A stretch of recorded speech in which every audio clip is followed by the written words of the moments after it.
할렐루야, 복된 아침입니다. 오늘도 주님께서 주시는 말씀을 통해서 새 힘을 얻고 또 주님 앞에 기도함으로 나아감으로 승리의 삶을 살 수 있기를 소원합니다.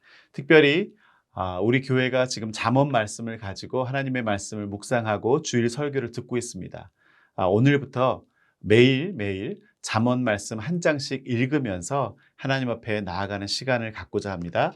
특별히 오늘은 5일 잠언 5장 말씀을 함께 읽고 또 우리 새벽 말씀 묵상하도록 하겠습니다. 함께 읽겠습니다. 내 아들아, 내 지혜에 주의하며 내 명철에 내 귀를 기울여서 근신을 지키며 내 입술로 지식을 지키도록 하라.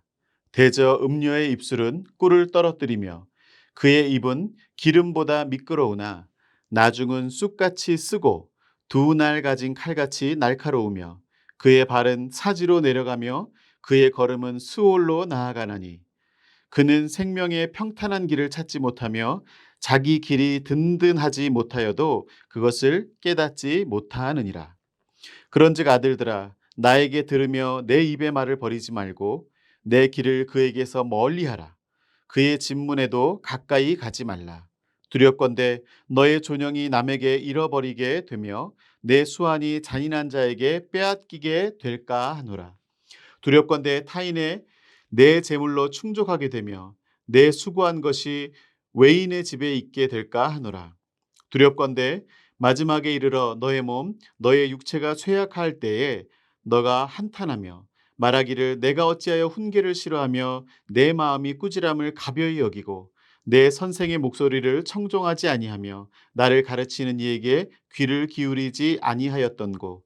많은 무리들이 모인 중에서 큰 악에 빠지게 되었노라 하게 될까 염려하노라. 너는 너의 우물에서 물을 마시며 너의 샘에서 흐르는 물을 마시라. 어찌하여 너의 샘물을 집 밖으로 넘치게 하며 너의 도랑물을 거리로 흘러가게 하겠느냐. 그 물이 너에게만 있게 하고 타인과 더불어 그것을 나누지 말라. 너의 샘으로 복되게 하라. 내가 젊어서 취한 아내를 즐거워하라. 그는 사랑하는 암사슴 같고 아름다운 암노루 같으니 너는 그를 품에 항상 족하게 여기며 그의 사랑을 항상 연모하라. 내 아들아, 어찌하여 음녀를 연모하겠으며 어찌하여 이방 계집의 가슴을 안겠느냐. 대저 사람의 길은 여호와의 눈 앞에 있나니 그가 그 사람의 모든 길을 평탄하게 하시느니라. 악인은 자기의 악에 걸리며 그 죄의 줄에 매이나니 그는 훈계를 받지 아니함으로 말미암아 죽겠고 심히 미련함으로 말미암아 혼미하게 되느니라. 아멘. 오늘의 잠언 말씀입니다. 이제 우리 다 함께 찬송가 부르시면서 오늘 새벽 예배를 시작하도록 하겠습니다.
예수님 바라보면서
오늘 우리에게 주시는 하나님의 말씀은 사사기 1장 22절에서 36절의 말씀입니다. 우리 함께 천천히 합독하시도록 하겠습니다. 요셉 가문도 베델을 치러 올라가니 여호와께서 그와 함께 하시니라. 요셉 가문이 베델을 정탐하게 하였는데 그 성읍의 본 이름은 루스라. 정탐꾼들이 그 성읍에서 한 사람이 나오는 것을 보고 그에게 이르되 청하노니 이 성읍의 입구를 우리에게 보이라. 그리하면 우리가 내게 선대하리라 하매 그 사람이 성읍의 입구를 가리킨지라. 이에 그들이 칼날로 그 성읍을 쳤으되 오직 그 사람과 그의 가족을 놓아 보내매 그 사람이 헷사람들의 땅에 가서 성읍을 건축하고 그것의 이름을 루스라 하였더니 오늘까지 그곳의 이름이 되니라. 므낫세가 베스안과 그에 딸린 마을들의 주민과 다아낙과 그에 딸린 마을들의 주민과 돌과 그에 딸린 마을들의 주민과 이블르암과 그에 딸린 마을들의 주민과 무깃도와 그에 딸린 마을들의 주민을 쫓아내지 못하매 가나안 족속이 결심하고 그 땅에 거주하였더니 이스라엘이 강성한 후에야 가나안 족속에게 노역을 시켰고 다 쫓아내지 아니하였더라. 에브라임이 게셀에 거주하는 가나안 족속을 쫓아내지 못하매 가나안 족속이 게셀에서 그들 중에 거주하였더라. 스불론은 기드론 주민과 나할룰 주민을 쫓아내지 못하였으므로 가나안 족속이 그들 중에 거주하면서 노역을 하였더라. 아셀이 악고 주민과 시돈 주민과 알랍과 악십과 헬바와 아빅과 르홉 주민을 쫓아내지 못하고 아셀 족속이 그 땅의 주민 가나안 족속 가운데 거주하였으니 이는 그들을 쫓아내지 못함이었더라. 납달리는 베스메스 주민과 베다낫 주민을 쫓아내지 못하고 그 땅의 주민 가나안 족속 가운데 거주하였으나 베세메스와 베다낫 주민들이 그들에게 노역을 하였더라. 아모리 족속이 단 자손을 산지로 몰아넣고 골짜기에 내려오기를 용납하지 아니하였으며 결심하고 헤레스 산과 아얄론과 사알빔에 거주하였더니 요셉의 가문의 힘이 강성함에 아모리 족속이 마침내는 노역을 하였으며 아모리 족속의 경계는 아그랍빔 비탈의 바위부터 위쪽이었더라. 아멘. 우리 시간 함께 기도하겠습니다.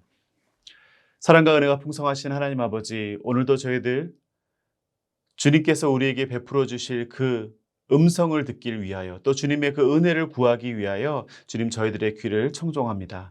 하나님 이 시간 말씀을 통하여 우리에게 직접 말씀하여 주시고 깨우쳐 주시고 내 안에 계신 성령님께서 우리에게 꼭 필요한 말씀 도전하여 주셔서 오늘 하루를 살아가는 동안 저희들이 하나님의 백성으로서 반드시 붙잡아야 될 생명의 말씀을 허락하여 주시옵소서.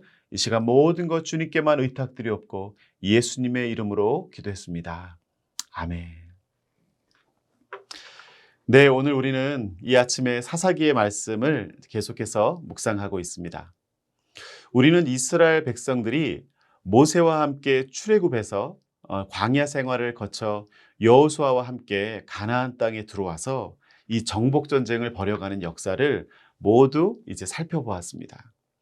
그리고 이 여호수아에 의해서 진행되었던 어떤 1차 가나안 정복 전쟁은 하나님의 인도하심 가운데 성공적이었다고 말할 수 있습니다. 물론 우리의 눈으로 보기에는 부족한 점이 있었고 실패의 역사도 있었지만 그 모든 것을 통해서 하나님께 순종하고 하나님을 따라가는 정복 전쟁의 그 의미를 깨우치기에 부족함이 없었던 것이죠. 그래서 이 각 지파별로 이제는 이 가나안 땅에서 기업을 분배하고 이제 정착하며 살아가게 되었습니다. 그러나 여기서 끝이 아닙니다. 아직 이스라엘 백성에게는 여호와 하나님께서 명령하신 일들을 수행해야만 하는 사명이 남아 있었습니다. 그래서 오늘 본문을 보면 모세의 뒤를 이어서 이스라엘 민족의 지도자였던 이 여호수아가 이제 죽게 됩니다. 그리고 그 이후에 이스라엘 백성들이 그 여호수아에게 주어졌던 사명의 계보를 이어가는 것입니다. 여호수아가 죽기 전에 이스라엘 백성들에게 마지막으로 부탁한 말이 무엇이었을까요? 여호수아 24장 맨 마지막 장에 보면 이렇게 표현하고 있습니다. 14절. 그러므로 이제는 여호와를 경외하며 온전함과 진실함으로 그를 섬기라. 이렇게 여호수아는 당부하고 있습니다. 모세도 그리고 여호수아도 한결같이 여호와 하나님을 경외하며 온전함으로 섬겨왔는데 이스라엘 백성들이 그 신앙의 계보를 이어가기를 바랐던 것이죠. 그래서 가나안 땅에 들어가서 정복 전쟁을 통해서 정착하기는 했지만 아직은 여호와 하나님께서 명령하신 그 가나안 땅을 완전하게 진멸하지는 못했기 때문에 그 남은 임무를 완수해야만 했던 것입니다. 하나님의 명령은요, 가나안 땅 모든 사람과 동물을 죽이라는 것이었어요. 우리가 이 진멸한다, 하나님께서 진멸하라고 그랬는데 이 진멸에 대해서 많은 오해가 있는 것 같아요. 이 고대 근동 지역에서 가지고 있었던 전쟁은 크게 두 가지로 나뉩니다. 첫 번째는 경제적인 이유 때문에 벌어지는 작은 그런 소규모 전쟁들이에요. 그리고 두 번째는 이 땅을 정복하기 위해서 벌이는 대규모 전쟁입니다. 이 가나안 정복 전쟁은 그런 의미에서 보면 땅을 정복하기 위한 대규모 전쟁이었어요. 그런데 이런 대규모 전쟁에서는요, 통상적으로 상대방을 잔혹하게 학살하는 대학살이 일어나는 것이었어요. 어떤 전쟁도 다 그렇게 대학살을 벌이게 됩니다. 그렇지만 여자와 아이들은 제외하고 주로 전쟁을 할 수 있는 남자들만 죽이는 것이 통상적이었는데 하나님의 명령은 남자, 여자, 어른아이 할 거 없이 모두 진멸하고 동물과 가축까지도 죽이라고 말씀하셨어요. 그러니까 우리가 성경을 읽다 보면 어떻게 보면 하나님은 그 당시에 있었던 고대 근동 지역에 있었던 다른 족속들의 전쟁보다 더 잔인하고 또 덜 인격적인 것처럼 보이지만 실상은 그렇지 않습니다. 우리가 한 가지 분명히 알아야 될 것은 하나님의 전쟁은 헤렘이라고 해서 진멸하는 전쟁이지만 이건 거룩한 성전입니다. 거룩한 영적인 전쟁의 의미가 있습니다. 그래서 일반적인 정복 전쟁에서 여자와 아이들을 죽이지 않는다는 것은 인격적이어서가 아니라 그들이 자신들의 전리품으로 여성을 취하기 위함이었습니다. 대부분 그래서 죽는 사람보다도 더 비참한 삶을 살 수밖에 없는 것이 노약자들이었죠. 그런데 하나님께서는 이스라엘에게 명령하실 때 이 진멸하라, 히브리어로 아까 말씀드린 처럼 헤렘이라고 표현하는데 이것의 의미는 받쳐진 것, 봉헌된 것, 금지된 것, 이런 의미입니다. 그러니까 이 가나안 땅에 대한 전쟁은 하나님께 바쳐지고 구별된 전쟁이기 때문에 이스라엘 백성들에게 금지된 것을 소유하고 또 그것을 취하는 것을 금지한 것입니다. 하나님께서는 가나안 땅에 들어가 땅은 너희에게 주지만 그 땅에 속한 것들은 너희에게 해로운 것이니 그것을 진멸하라 하고 말씀하시는 거죠. 소유하고 착취하고 유린하는 것이 아니라 진멸을 통해서 영적으로 성결해야만 이 가나안 땅을 취할 수 있다는 의미입니다. 그런데 이 사명을 감당해 나가는 이스라엘 백성들에게 우리가 기대했던 모습이 아닌 실망스러운 모습을 오늘 본문 말씀에서 우리는 보게 됩니다. 오늘 본문에서 이제 남은 정복 전쟁을 위해서 하나님께서 제일 먼저 유다 지파가 올라가라 라는 명령을 하세요. 그리고 유다 지파는 그 명령대로 올라갔는데 하나님의 명령대로 올라가지 않고 유다 지파 보고 올라가라고 그랬는데 여기에 시므온 지파와 함께 연합해서 올라가는 모습을 보여줍니다. 왜 형제가 함께 연합해서 올라가는 것이 나쁩니까? 그렇게 생각하실지 모르겠지만 대부분의 전쟁은 승리했으니 또 이 전쟁도 하나님께서 붙여주실 줄로 믿고 하나님께서 이루어 주실 줄로 믿고 나아가야 되는데 연합을 한다는 의미는 우리가 혼자 나아갈 때 무언가 불안한 요소가 있든지 아니면 이 전쟁의 공을 함께 나누기 위한 전략적 제휴의 의미가 있는 것입니다. 그래서 성경학자들은 이 유다 지파가 하나님의 명령을 그대로 순종하지 않고 어찌 보면 편집해서 조금은 왜곡해서 유다 지파 너는 올라가라 라고 했을 때에 옆에 있는 시므온 지파랑 같이 이 전쟁을 치르게 됩니다. 그리고 거기서 끝나지 않습니다. 결국에는 철병거가 있는 골짜기 주민들은 무서워서 쫓아내지도 못하고 전쟁을 시도하지도 않습니다. 전쟁에 대한 두려움이 그들을 연합하게 만들었고 연합했어도 그 두려움을 떨치지 못해서 공격조차 하지 못하는 지역이 생겨났다는 것입니다.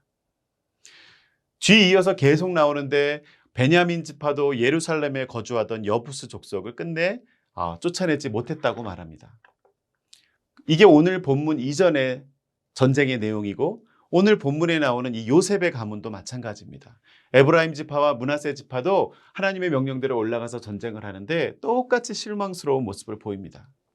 하나님이 명령하신 전쟁을 하면서 꼼수를 쓰기까지 합니다. 진멸해야 되는 전쟁에서 이 본인들이 공격해야 되는 루스성에 산 사람이 나오니까 그 사람에게 목숨을 살려주는 대가로 성으로 들어가는 입구를 알아냅니다. 굉장히 지혜로운 것 같죠. 나름 지혜로운 방법 같아 보이지만 하나님은 그들이 쓴 방법이 아니어도 이 전쟁은 하나님의 방법대로 승리로 이끄셨을 것입니다. 왜요? 이것은 사람의 전쟁이 아니라 여호와 하나님께서 행하시는 전쟁이기 때문에 그렇습니다. 그러니 하나님의 명령을 순종하여 전쟁은 치르지만 거기에 우리들의 염려와 불안과 많은 것들이 가미되어서 불안정한 순종이 계속 이어졌다고밖에 할 수 없습니다. 요셉 지파는 그나마 좀 나은 것 같아요. 그 후로 우리가 읽은 다른 지파들은 한술 더 떠서 에브라임 므낫세 지파보다 더 하나님의 명령을 불완전하게 순종하는 수준이 아니라 이제 아예 불순종합니다. 스불론도 납달리도 아셀도 단 지파도 모두 가나안 족속들을 결국에는 모질게 쫓아내지 못하고 함께 어우러져 살아가는 길을 택하게 됩니다. 이스라엘의 민족이 힘이 강해졌을 때야 그제서야 이제 그 남겨두었던 가나안 족속들을 강제 노역을 시키는 일을 시키는 정도로 그들의 노동력으로 활용하면서 그들과 함께 동거하게 되죠.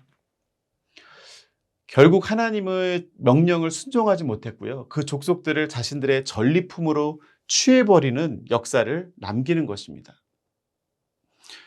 더 이상 이제 언급할 필요도 없이 사사시대로 넘어가기 위한 모든 충분한 조건들을 다 갖추었습니다. 무슨 얘기냐고요? 네, 하나님의 뜻을 거부하고 불순종하면서 자신들의 소견에 옳은 대로 살아갈 모든 준비를 이스라엘 백성들이 다 갖추게 된 것이죠. 이런 상황 가운데 이스라엘 심판하고 또 그들이 회개하면 사사를 세우셔서 이스라엘을 구원하는 역사의 반복을 이제 이스라엘 백성들은 시작하게 되는 것입니다. 사랑하는 성도 여러분, 오늘 말씀을 묵상하면서 우리의 삶을 돌아보길 원합니다. 우리에게는 이런 하나님의 불완전하게 순종하거나 아예 대놓고 불순종하는 모습은 없을까요? 이런 사사시대들의 죄악들이 오늘날 우리의 교회에까지 고스란히 이어지고 있음을 우리는 부인할 수가 없습니다. 이스라엘 백성들이 종교적으로 이방 종교와 타협하고 도덕적으로 인본주의적인 타협을 통해서 가나안 족속의 사람들처럼 전락해버린 것처럼 우리도 그리스도인들이지만 때때로 우리 삶의 주인이 누구인지를 아주 쉽게 잊어버리고 살아갑니다. 이 세상의 도덕적인 타협에 물들게 되면요, 우리는 하나님의 말씀과 명령보다는 세상적으로 더 기준이 낮은 도덕적 규범들을 쫓아가게 되어 있습니다. 그리고 그것을 즐기게 되어 있습니다. 결국에는 그 도덕적 기준에 우리의 믿음을 동화시켜버리는 우를 범하게 될 것입니다. 우리는 이걸 신앙적인 타협이라고도 표현하고 하나님의 백성으로서의 삶을 잠시 정지하는 것이라고도 말할 수 있는데요. 성도 여러분, 잊지 말아야 될 것은 하나님의 백성이 하나님의 백성으로서 살아가는 것을 잠시 쉬어가는 삶은 있을 수 없다는 것입니다. 우리 무더위가 오면서 이제 휴가 가는 분들이 많아지고 있어요. 바쁜 일상으로부터 잠시 쉼을 갖는 것, 그런 멈춤은 가능하죠. 그런데 우리 신앙의 여정에도 이런 휴가가 있을까요? 하나님, 저 굉장히 많이 피곤해서 잠시만 당신의 계획으로부터 벗어나고 싶습니다. 잠시 세상의 상식적인 방법으로 남들이 하는 것들을 하면서 남들이 즐기는 것들도 좀 즐기면서 그래도 나름 나쁘지 않은 도덕적이고 윤리적인 방법으로 살아가다가 다시 돌아오면 안 될까요? 그냥 금방 돌아올게요. 우리가 이렇게 하나님께 말씀드릴 수 있을까요? 결론은 우리는 하나님의 계획과 그 뜻을 일시 정지시킬 만한 능력이 없습니다. 그리고 우리가 한눈 팔고 불순종한 것을 우리 스스로 만회할 만한 능력이 우리에게는 없습니다. 사랑하는 성도 여러분, 우리가 붙잡고 나아가야 될 삶, 그리고 아무리 힘들고 지쳐도 포기할 수 없는 것이 바로 우리 그리스도인들의 신앙의 여정인 줄 믿습니다. 그래도 우리가 낙심하지 않을 수 있는 이유가 바로 성경 말씀에 쓰여 있습니다. 요한일서 4장 4절에 이렇게 말하고 있습니다. 너희 안에 계신 이가 세상에 있는 이보다 크심이라. 아멘. 네. 오늘도 우리 삶의 그 어떠한 문제보다 크신 주님, 그리고 우리가 곁눈질하면서 살아가고 있는 이 세상, 또 우리가 부러워하는 그 온 우주 만물보다 더 크시고 또 그 만물의 주인이신 하나님을 붙잡고 순종의 삶을 살아갈 수 있는 저와 여러분이 될 수 있기를 주님의 이름으로 축원합니다. 가나안 족속들이 그 가나안 땅을 벗어나지 않고 또 이스라엘 백성들에게 쫓겨나지 않을 수 있었던 이유가 어디 있을까요? 오늘 본문에서는 그들이 여기 거주하기로 작정하고 거기 눌러 앉으니 결국 이스라엘 백성들도 그들을 쫓아내지 못했다고 말했습니다. 이방 족속들도, 세상 사람들도 그들의 삶의 목적과 또 그들의 삶의 가치를 이루기 위해서 작정하고 결심하고 결단하고 의지적으로 살아갑니다. 우리에게는 그런 의지는 없지만 하나님의 백성으로 이미 우리 구원의 은혜를 받은 우리가 하나님의 백성으로 살아가기를 작정하고 하나님의 말씀을 순종하기로 작정하고 또 하나님의 말씀을 따라 그 복음의 열매를 맺으며 살아가기로 다짐하는 그 결단이 없으면 우리도 이 세상을 살아갈 수 없는 것입니다. 세상은 우리를 삼키려 하고 우리를 넘어뜨리려 하지만 우리가 그 복음의 은혜에 힘입어 주님의 백성으로, 하나님의 자녀로, 예수님의 제자의 삶을 살기로 다짐할 때에 주님께서 부어주시는 하늘의 능력과 힘을 가지고 승리를 선포할 수 있는 우리 모두가 될 수 있기를 주님의 이름으로 축원합니다. 우리 함께 기도하겠습니다. 하나님 감사합니다. 오늘도 저희들에게 가나안 땅에 들어가 하나님 앞에 불순종하며 신앙적으로 타협하며 그들의 삶에 잠시 멈춤이라는 실수를 통해서 그들의 역사 속에 계속 가시와 같이 고통으로 자리 잡는 이방 족속들에 대해서 우리가 함께 보고 읽었습니다. 하나님, 이 세상을 살아가며 타협하고 싶은 것도 많고 경험해보고 싶은 것도 많고 누리고 싶은 것도 많지만 그것보다 더 귀한 것, 그것보다 더 소중한 가치를 붙잡고 그 삶을 살아가기로 결정하고 결심하고 또 결단하는 우리 모든 ANC 오늘의 교회 성도들이 되게 하여 주시옵소서. 주님의 복음이 우리의 모든 삶을 이끌게 하여 주시옵시고 주님의 그 은혜가 우리를 사로잡아 정말 주님과 동행함을 그치지 않고 멈추지 않는 그 신앙의 여정을 우리 모두가 살아낼 수 있도록 도와주시옵소서. 오늘도 우리와 동행하시며 우리를 격려하시고 인도하실 예수님의 이름으로 기도했습니다. 아멘. 네, 예배를 마쳤습니다. 이제 우리 각자의 기도 제목을 가지고 하나님 앞에 나아가도록 하겠습니다.